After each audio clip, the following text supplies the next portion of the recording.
startnya bagus banget. Dan dia itu cerdas sekali.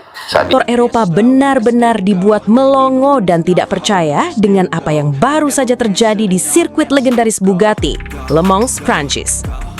Bayangkan, di tengah total 13 crash mengerikan yang membuat belasan pembalap bertumbangan di atas gravel, Veda sempat terlempar jauh ke posisi 14 akibat menghindari kecelakaan maut di lap pertama. Namun, pembalap andalan Honda Team Asia ini melakukan aksi amazing comeback paling gila sepanjang musim 2026.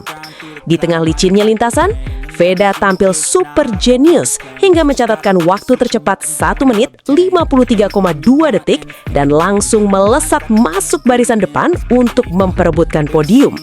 Wah. Aksi heroik ini sampai membuat komentator siaran resmi internasional Moto3 berteriak histeris mengagumi ketangguhan Veda di lintasan. Tidak hanya membuat paddock Honda Team Asia meledak dalam kegembiraan, hasil ini juga membungkam kesombongan para rival yang sebelum balapan sudah banyak omong.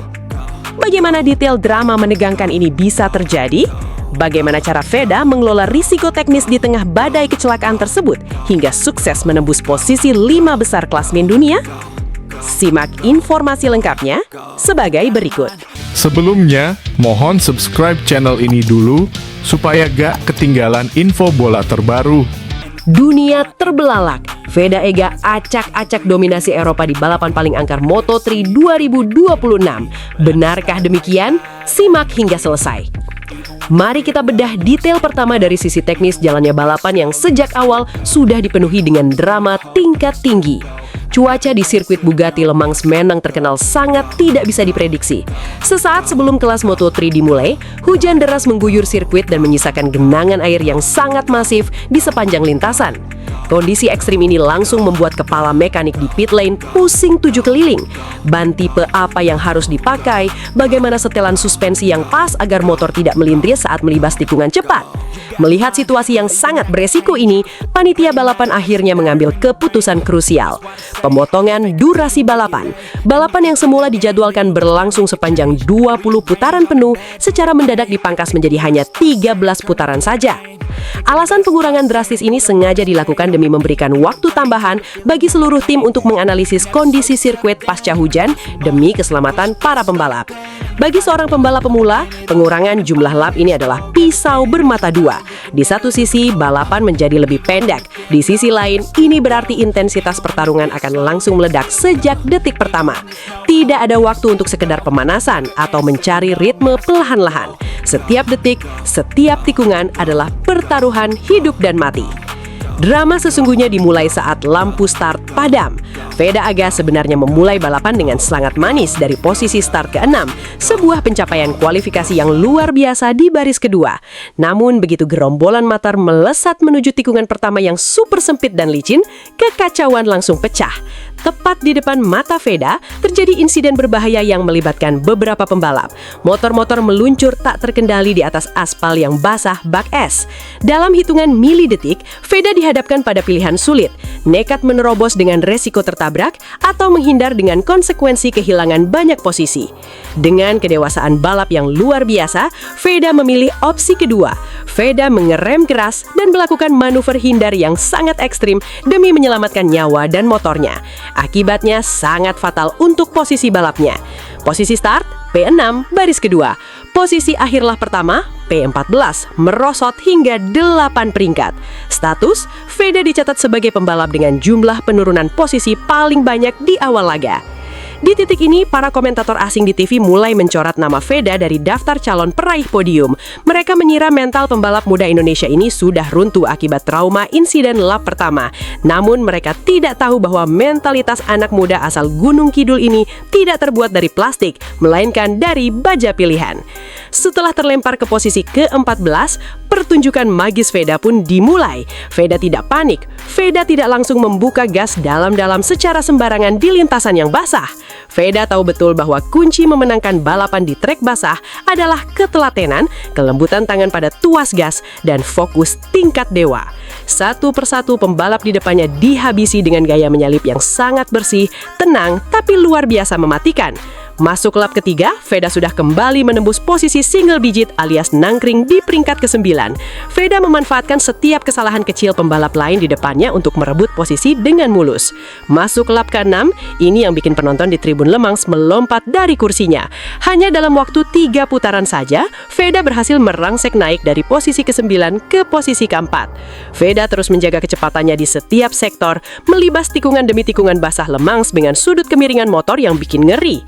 Di paruh kedua balapan, Veda bahkan sudah menempel ketat barisan depan dan terlibat duel sengit memperjuangkan podium ketiga melawan Matteo Bertele. Namun di sisa 4 putaran terakhir, sebuah ujian berat kembali datang. Ban belakang motor Honda milik Veda mulai mengalami penurunan performa yang sangat parah alias drop.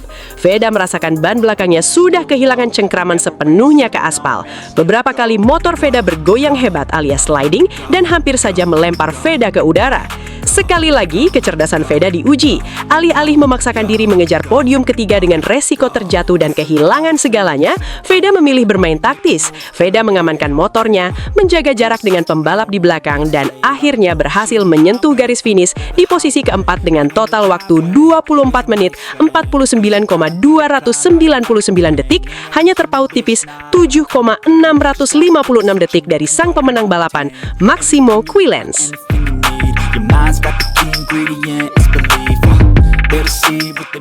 Nah, sekarang mari kita bicara soal para rival yang sebelum balapan begitu sombong, tapi saat balapan justru melempem dan berakhir memalukan.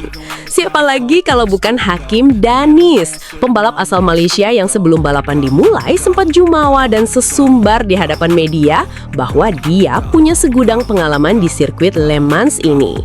Hasilnya, nol besar. Bacotan dan kesombongannya langsung diasapi dingin oleh Veda di lintasan. Hakim Danis harus puas finish di posisi ke-10, tertinggal sangat jauh di belakang Veda yang melesat bagai peluru. Pengalaman segudang, tapi kalau cuma bisa finish ke-10 di saat pembalap Indonesia yang baru pertama kali balapan basah bisa finish ke-4, itu namanya coba menang gaya doang. Belum lagi para pembalap yang menggunakan mesin KTM yang digadang-gadang lebih superior. Tengok saja Brian Uriet, pesaing terdekat Veda di peributan gelar Rookie of the Year. Dia sempat mengalami crash dan kehilangan banyak poin karena terlalu bernafsu. Lalu ada Alvaro Carpe dari tim Red Bull KTM Ajo. Pembalap ini tampaknya terlalu percaya diri bisa menaklukkan dominasi Honda tim Asia yang ditunggangi Veda. Akibat terlalu nafsu dan kurang perhitungan, Carpe justru mengalami insiden crash yang sangat fatal di lap-lap awal hingga tidak bisa melanjutkan balapan sama sekali. Sungguh sebuah akhir yang tragis bagi mereka yang meremehkan kekuatan pembalap muda Indonesia. Begitu Veda berhasil menyentuh garis finish di posisi keempat dan mengarahkan motornya kembali masuk ke jalur pit, sambutan luar biasa langsung pecah di depan pada Honda tim Asia. Seluruh kru, mekanik, hingga petinggi tim langsung menjerbu Veda dengan sorak-sorai, pelukan hangat, dan air mata kebahagiaan. Mereka benar-benar tidak menyangka seorang rookie bisa melakukan aksi penyelamatan poin se-ekstrim itu di tengah badai hujan Le Mans. Apresiasi tinggi langsung diunggah oleh akun resmi media sosial Honda tim Asia yang menuliskan kalimat singkat namun penuh kebanggaan. Dari P14 pada akhir lap pertama ke P4, amazing comeback oleh Veda Ega Pratama di saat Le Mans basah. Tidak hanya dari tim sendiri, pujian setinggi langit juga datang dari legenda hidup MotoGP yang kini aktif menjadi pengamat kawakan Matteo. Dalam analisis jujurnya pasca balapan, Matteo tidak ragu-ragu menyebut Veda sebagai calon pembalap besar dunia. Veda sangat cerdas sekali kali ini. Dia tidak egois dan mampu melewati lintasan hujan yang sangat licin serta menghindari crash besar di Le Mans. Meskipun dia hampir meraih podium, keputusan Veda untuk mengamankan poin penuh sebanyak 13 poin sangatlah tepat. Ini membuktikan bahwa Veda bukan pembalap biasa. Saya sangat yakin Veda akan mempunyai masa depan karir yang sangat cerah sebagai kandidat terkuat rookie terbaik. Nah, ini dia bagian yang paling bikin kita semua merinding sekaligus bangga setengah mati. Tambahan 13 poin super berharga dari hasil kerja keras di sirkuit Le Mans ini sukses membuat posisi Veda di tangga klasmen sementara kejuaraan dunia Moto3 musim 2026 melesat naik satu tingkat. Veda kini resmi menduduki peringkat kelima dunia dengan total raihan 50 poin. Pencapaian gila ini sekaligus mendepak pembalap top asal Italia Marco Morelli ke posisi ke-6 yang kini tertahan dengan 48 poin. Kalian harus catat sejarah ini baik-baik. Veda kini menjadi satu-satunya pembalap dari kawasan Asia Tenggara yang berhasil merusak dominasi keras para pembalap Eropa di jajaran 5 besar dunia. Mari kita tengok peta persaingan papan atas saat ini. Di posisi puncak klasemen, pembalap CF Mo3 Viotta Asparti, Massimo Huiles, memang masih kokoh memimpin dengan 115 poin. Diikuti oleh Adrian Fernandez dari tim Leopard Racing di posisi kedua dengan 69 poin. Tapi, lihatlah persaingan sengit di atas Veda. Di posisi ketiga ada Alvaro Carpe dengan 53 poin. Dan di posisi keempat ada Valentin Perone dengan raihan 52 poin. Artinya apa? Selisih poin Veda ke barisan podium dunia sudah sangat-sangat tipis. Veda kini hanya terpaut 2 poin saja dari Valentin Perone di peringkat keempat. Dan hanya berselisih 3 poin saja dari Alvaro Carpe di peringkat ketiga. Dengan sisa balapan musim 2026 yang masih sangat panjang, peluang Veda untuk terus merangkak naik, merebut posisi 3 besar, bahkan mengguncangkan tahta juara dunia Moto3 bukanlah sekedar mimpi di siang bolong. Jalan menuju tahta Rookie of the Year kini terbuka lebar bagi sang pahlawan muda Indonesia. Usai balapan yang menguras fisik dan mental tersebut dengan penuh kedewasaan dan kerendahan hati yang luar biasa, Veda membagikan perasaan yang sebenarnya kepada para awak media. Jalannya balapan sangat seru karena memang balapannya di kondisi hujan. Dan ini pertama kali saya balapan di kondisi hujan dengan Moto3 di World Championship. Tadi saya bisa finish keempat. Alhamdulillah, saya sangat senang karena pastinya ini hasil yang sangat positif bagi saya. Jujur saja saat sesi pemanasan atau warm up saya hampir terjatuh. Dan sebelum balapan saya sempat sedikit takut karena kondisinya benar-benar sulit. Jadi sebelum start target saya sebenarnya hanya finish dan membawa pulang poin untuk tim. Di awal balapan saya sempat kehilangan beberapa posisi karena ada momen berbahaya di depan saya. Tapi setelah itu saya mulai merasa lebih nyaman lap demi lap. Saya coba tetap tenang, tidak terlalu agresif tapi juga tidak terlalu hati-hati. Saya coba mengejar posisi ketiga, tetapi di 4 lap terakhir saya merasakan ban saya sudah drop dan saya beberapa kali sempat hampir jatuh. Untungnya saya bisa mengamankan kondisi, memilih finish dan mengamankan poin penuh. Sebuah pengakuan yang sangat jujur sekaligus membuktikan kematangan mental yang luar biasa dari seorang pembalap muda berusia 17 tahun. Veda tidak silau dengan ambisi podium sesaat yang bisa berujung kecelakaan fatal, melainkan berpikir cerdas untuk jangka panjang demi kejuaraan dunia. Konsistensi luar biasa Veda sepanjang musim perdana 2026 ini, di mana ia selalu konsisten finish di posisi guna 6 besar di setiap seri, meraih podium ketiga yang fantastis di GP Brasil, dan hanya sekali gagal finish akibat jatuh di GP Amerika Serikat, menjadi bukti kuat bahwa anak muda asal Yogyakarta ini adalah calon legenda masa depan balap motor dunia. Mari kita terus berikan dukungan penuh dan doa terbaik kita untuk Veda Ega Pratama agar bisa terus mengharumkan nama bangsa, mengibarkan bendera merah putih di podium tertinggi dunia, dan membuat para rivalnya yang bermulut besar terus gigit jari di belakang. Sampai jumpa di ulasan balapan seru berikutnya. Indonesia bisa, Veda menyala.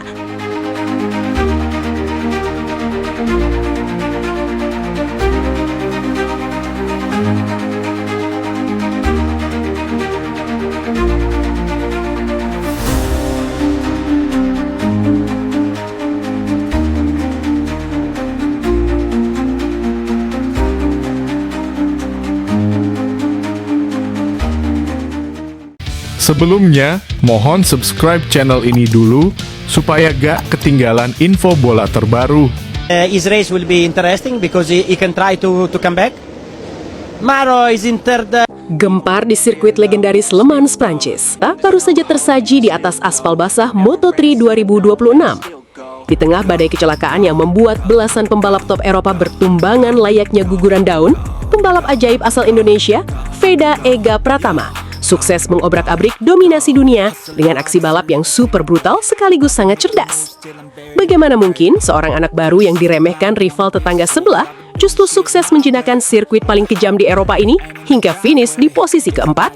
Bahkan aksinya yang gila dan di luar nalar ini sampai membuat legenda hidup Valentino Rossi angkat bicara. Sementara bos-bos besar KTM, Ducati, hingga tim Aspar dibuat melongo tak percaya. Wah, wah, wah. Siapkan jantung kalian karena kita akan bedah habis semua rahasia, kronologi kecelakaan beruntun, hingga tamparan keras Veda untuk rival yang sombong. Simak informasi lengkapnya sebagai berikut. Sebelumnya, mohon subscribe channel ini dulu supaya gak ketinggalan info bola terbaru. Bikin gempar Le Mans. Veda Ega sukses lolos dari crash besar Prancis. Valentino Rossi dan bos Ducati KTM langsung angkat bicara. Dia monster cerdas. Benarkah demikian? Simak hingga selesai. Dunia balap motor kelas dunia dibuat gempar. Sirkuit legendaris Le Mans, Prancis baru saja menjadi saksi bisu lahirnya calon legenda baru dari Asia. Hari Minggu kemarin, di bawah langit Eropa yang gelap, dingin, dan diguyur hujan, sebuah drama kolosal tersaji di atas aspal basah Moto3 Prancis 2026. Balapan yang awalnya diprediksi biasa saja berubah menjadi ajang pembantaian taktis. Puluhan pembalap top Eropa bertumbangan layaknya guguran daun di musim gugur. Namun, di tengah kekacauan, badai kecelakaan dan hancurnya mental para pembalap papan atas, ada satu nama pemuda ajaib asal Indonesia yang tampil dingin, brutal, sekaligus sangat jenius. Siapa lagi? Bukanlah sang baby alien baru, Veda Ega Pratama. Bagaimana mungkin seorang pembalap rookie, anak baru yang baru pertama kali merasakan kerasnya sirkuit Le Mans yang terkenal kejam dan penuh jebakan, bisa mengobrak-abrik dominasi pembalap-pembalap Eropa? Bahkan bos-bos besar dari pabrikan raksasa seperti KTM, Ducati, hingga tim legendaris Aspar dibuat melongo menyaksikan keliaran pemuda usia 17 tahun ini. Hari ini kita akan bedah secara total, detail demi detail, lap demi lap, bagaimana Veda Ega Pratama menjinakkan monster Honda Asia menjadi mesin perang yang mematikan, sekaligus memberikan pelajaran berharga yang sangat tampar keras bagi para rivalnya yang sempat besar kepala. Simak analisis gilanya sampai habis. Drama sudah dimulai bahkan sebelum lampu hijau menyala. Langit Le Mans yang tak bersahabat memaksa panitia menunda waktu start selama beberapa menit. Kondisi sirkuit benar-benar basah dan licin. Demi keselamatan, jumlah putaran balapan dipangkas secara drastis menjadi hanya 13 lap saja. Ini adalah skenario terburuk bagi semua pembalap. Di lintasan basah seperti ini, satu kesalahan kecil dalam menarik tuas gas atau menekan rem berarti satu hal, meluncur deras ke gravel trap. Veda sebenarnya memulai balapan dengan sangat baik dari posisi start ke-6 setelah sesi kualifikasi yang gemilang. Namun, begitu lampu start padam, kekacauan langsung pecah. Di tikungan-tikungan awal, lintasan licin langsung memakan korban. Brian Uriarte dan David Muñoz langsung tersungkur mencium aspal dingin Le Mans di tikungan yang berbeda.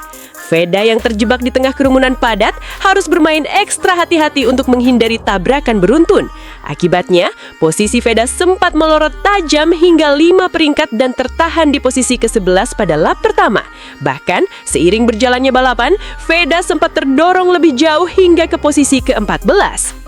Tapi disinilah letak mental baja seorang Veda. Bukannya panik melihat motor-motor bergelimpangan di sekitarnya, termasuk jatuhnya Casey O'Gorman di lap kedua, lalu disusul ambruknya Valentin Perone di tikungan ketiga, serta tersungkurnya Joel Kelso dan Nicola Carraro. Veda justru menunjukkan ketenangan luar biasa. Di saat pembalap lain gemetar menghadapi licinnya aspal, Veda justru menolak untuk mengerem di tempat-tempat yang biasanya dihindari. Ketika balapan baru memasuki lap keempat, Veda mulai merangkak naik secara eksponensial. Dari posisi ke-14, Veda melesat ke posisi 9, lalu naik lagi ke posisi 8. Veda terus memanfaatkan momentum jatuhnya Alvaro Carpe dan senggolan dramatis yang dialami Marco Morelli di tikungan ke-13. Hanya dalam waktu singkat, tepatnya pada lap ke-5, Veda sudah bercokol di posisi ke-5. Dan satu lap kemudian, di lap ke-6, Veda berhasil merebut posisi ke-4. Di depannya kini hanya ada Matteo Bertele yang menduduki zona podium ketiga. Sementara itu, rival beratnya dari Red Bull Rookies Cup Brian Uriarte yang sempat bergabung kembali ke balapan, lagi-lagi harus menelan pil pahit setelah kembali mengalami kecelakaan hebat di tikungan ketiga pada lap ke-6. Menyusul kemudian crash yang dialami Jesus Rios, Scott Ogden, dan Rico Salmela. Total belasan pembalap bertumbangan, namun Veda tetap berdiri kokoh, konsisten, dan terus menempel ketat Bertele dengan selisih waktu yang sempat menyusut hingga 1,6 detik. Memasuki beberapa lap terakhir, Veda menunjukkan kedewasaan balap yang luar biasa. Banyak penonton yang berharap Veda akan melakukan manuver gila dan nekat demi merebut podium ketiga dari tangan Bertele. Namun Veda berpikir jauh ke depan. Sirkuit yang basah, sisa lap yang sedikit, serta ancaman dari Joel Esteban di posisi kelima menjadikan Veda mengambil keputusan yang sangat taktis. Veda memilih untuk tidak terlalu ngotot mengejar podium. Selisih waktu dengan Bertele sengaja dilebarkan dari di bawah 2 detik menjadi di atas 3 detik. Mengapa? Karena Veda tahu membawa pulang 13 poin berharga dari posisi keempat jauh lebih penting untuk klasemen kejuaraan daripada nekat mengejar podium namun berakhir di area medis sirkuit. Ini bukan sekedar tentang kecepatan, kawan. Ini adalah tentang taktik tingkat tinggi. Veda akhirnya menyentuh garis finish di posisi keempat dengan aman. Di belakang sang pemenang, Maximo Quiles, Adrian Fernandez di posisi kedua, dan Matteo Bertele di posisi ketiga. Nah, sekarang mari kita bicara soal rival tetangga sebelah kita, Hakim Danis.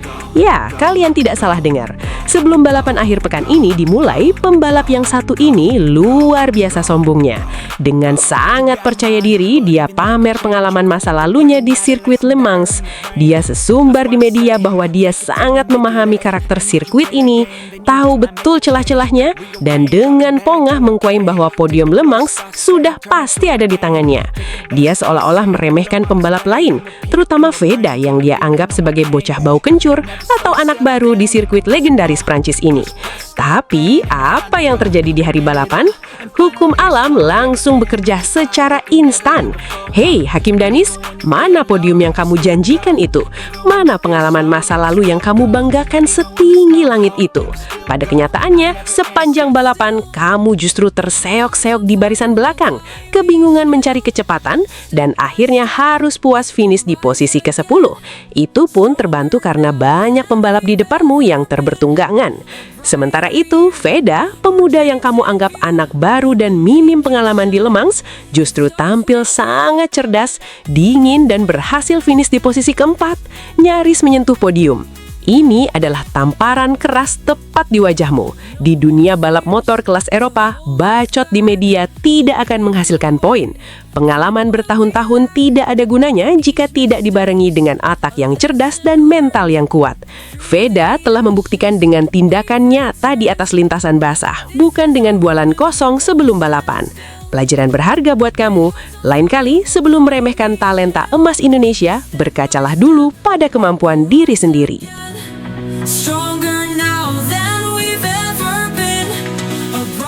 Kejeniusan Veda di GP Prancis kali ini tidak hanya membuat penonton Indonesia bangga, tapi juga sukses membuat mata para petinggi MotoGP terbelalak.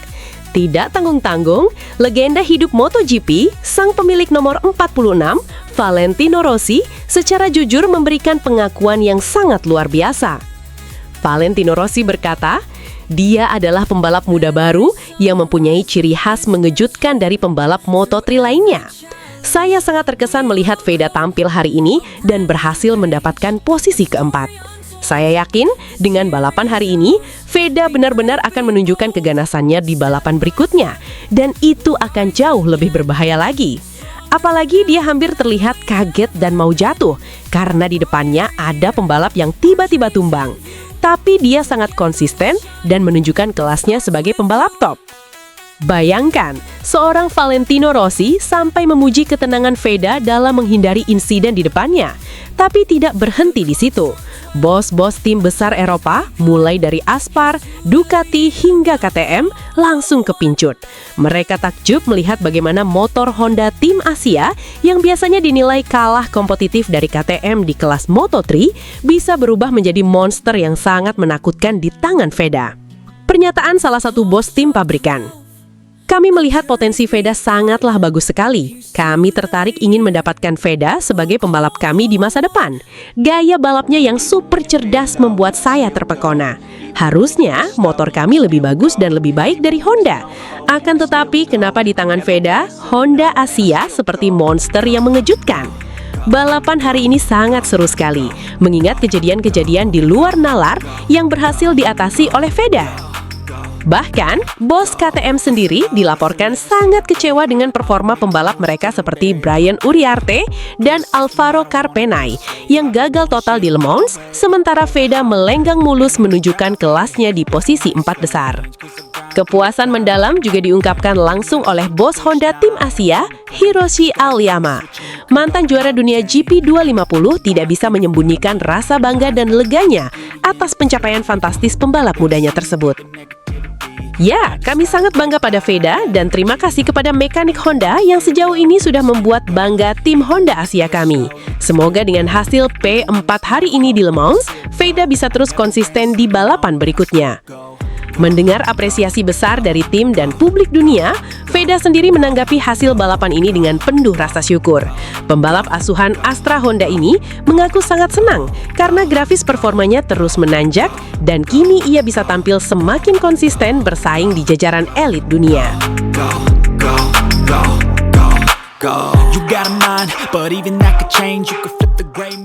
Dengan tambahan 13 poin dari GP Prancis, Veda kini kokoh berada di posisi ke-6 klasemen sementara Moto3 2026 dengan total 37 poin. Sebagai seorang rookie, pencapaian ini benar-benar gila dan di luar nalar. Mari kita terus berikan dukungan penuh dan doa terbaik untuk perjuangan Veda Ega Pratama di seri-seri berikutnya. Kibarkan merah putih di puncak dunia. Bagaimana pendapat kalian tentang performa gila Veda di Le Mans kemarin? Tulis opini cerdas kalian di kolom komentar di bawah. Jangan lupa untuk klik suka, bagikan video ini ke seluruh pecinta otomotif, dan aktifkan lonceng notifikasi agar kalian tidak ketinggalan berita balap paling panas lainnya. Sampai jumpa di video berikutnya, dan salam gaspol!